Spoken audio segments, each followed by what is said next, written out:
Marathi news चॅनलमध्ये आपणा सर्वांचे स्वागत। नमस्कार।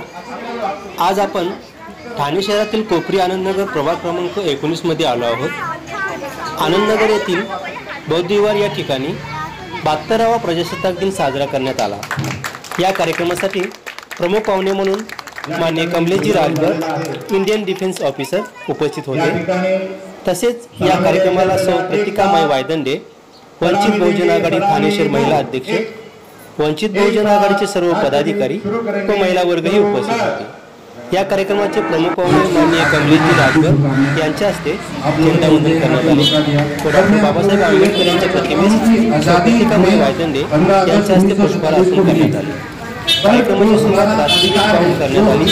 त्यानंतर विविध मान्यवरांनी आपले मनोगत व्यक्त केले। या प्रजासत्ताक दिनाच्या निमित्ताने लहान मुलांना खाऊ वाटप करण्यात आले। शेवटी प्रवीणजी उबाळे सर यांनी सर्वांचे आभार मानले। यावेळी परिसरातील सर्व नागरिक, महिला व लहान मुलं मोठ्या संख्येने उपस्थित होते। उसका पालन करना है और हमें ये समझना है कि हम अपने माँ बाप को अपने संस्कारों को लेते हुए आगे बढ़े और इतनी मेहनत करें कि हम जैसे बाबा साहेब ने पूरे भारत में, पूरी दुनिया में अपना नाम वर्चस्व आगे रखा, उसी तरह हम भी अपने समाज में और जिस समाज से हम रहते हैं उस समाज में अपना नाम आगे रखें और बाबा साहब के सिद्धांतों का, मूलभूत अधिकारों का जो समानता का अधिकार दिया है उसके नियम कानून के तहत हम चलें। शुरू से लेके जब भी कोई बचपन में बच्चा रहता है, अगर वो तुरंत कभी से मेहनत करेगा तो जाके आगे बहुत बड़ा आदमी बनेगा।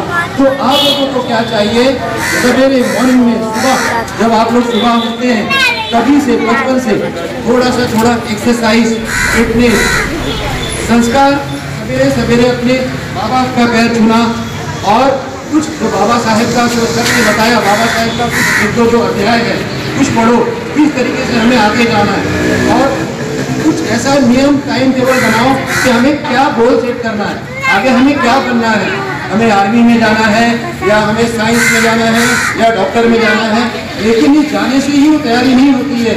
यहाँ पे कंपटीशन इतना ज़्यादा है, मैं थोड़ा सा बच्चों के विषय में जा रहा हूँ, ये कंपटीशन इतना ज़्यादा है, बच्चों को चीज़ सीख मिलती नहीं है। इसलिए आप लोगों को उस तरीके से मेहनत करना पड़ेगा और अपनी मेहनत को करते करते आप वो चीज़ अचीव कर लोगे और वो चीज़ जीत जाओगे। मैं 1990 में फौज में लगा, 2-3 जगह से जो वार हुआ उसमें हम लोग शामिल रहे, लड़ाइयाँ लड़ी, छोटी बड़ी लड़ाइयाँ तो हमारे क्रांतिकारियों ने, हमारे देशभक्तों ने लड़ी, जिससे हमें यहाँ पर पहुँचाया। इसलिए मैं आप लोगों को 100 बात में एक बात बोलता हूँ कि आप लोग अपने संस्कारों का, अपने गुरु का, अपने माँ बाप का सिखाया हुआ और बाबा भीमराव अंबेडकर साहब का सिखाई हुई चीज़ों पे जाइए। आप लोग एक इतने बड़े आदमी और इस देश को आगे बढ़ाने के लिए ऊंचे से ऊंचे रास्ता दिखाने वाले, आप उनके परिचिह्नों पर चलने वाले सबसे बड़े बालक साबित होंगे। 26 जानेवारीच्या हार्दिक शुभेच्छा। तसेच तमाम भारतीय नागरिकांना 26 जानेवारीच्या हार्दिक शुभेच्छा। आज 26 जानेवारी 1950 या दिवशी कलमाअंतर्गत आपण जी राज्यघटना आपल्याला बाबासाहेबांनी दिली त्या राज्यघटनेच्या अनुसार आज जो संपूर्ण देश जो चाललाय त्याचं सगळं श्रेय डॉक्टर बाबासाहेब आंबेडकरांना देत आहोत आणि त्याच बाबासाहेबांमुळे आज संविधान दिन आज साजरा होताना, उत्साहात साजरा होताना दिसत आहे।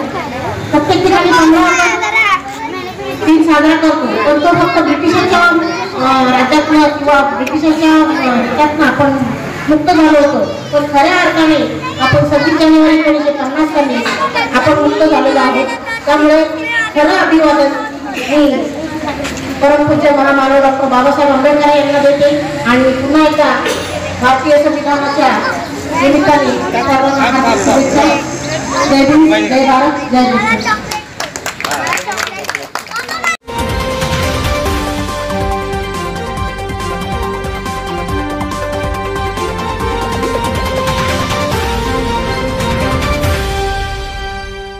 Bureau report active Marathi news.